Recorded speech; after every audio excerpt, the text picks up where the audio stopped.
Hello, everyone. I'm once again giving a brief overview of a topic discussed in communication media in a changing world, provided by NC State University. Today, I will be discussing mobile media and children. I'll give a brief overview on a pertinent research article, and then I'll be using ChatGPT to help answer a question I have regarding mobile media and children. So Mobile Media and Children is a 2013 article written by Leslie Haddon for the Journal of Mobile Media and Communication.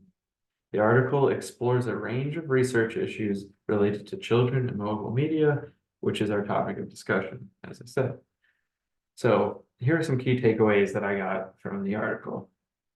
One is that media have appeared gradually, radios to TV to video games to BlackBerries until now. Parents have had to face this issue for multiple generations. Two, concerns on screen time have been going on for far longer than the invention of the smartphone. Three, media can be an escape for children if they're somewhere they do not wish to be. Four, children face social concerns amongst peers regarding media use.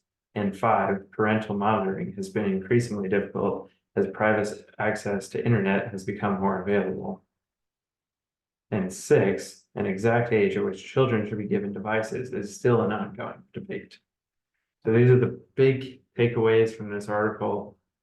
I think one of the biggest of them all is, in my opinion, the domestication of media amongst peers.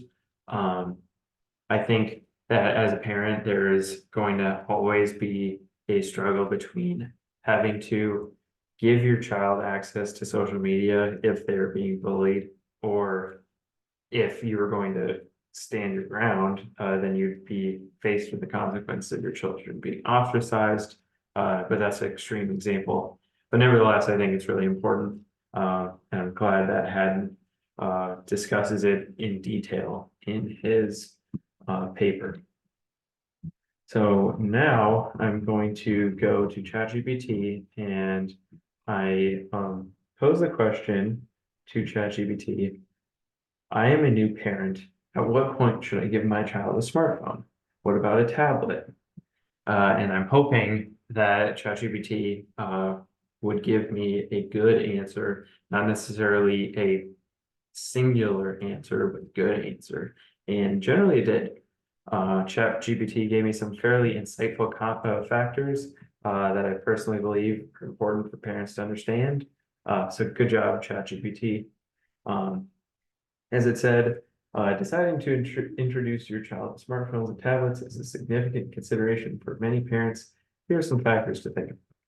And then it talks about developmental readiness, educational value, parental control, role modeling, and communication needs.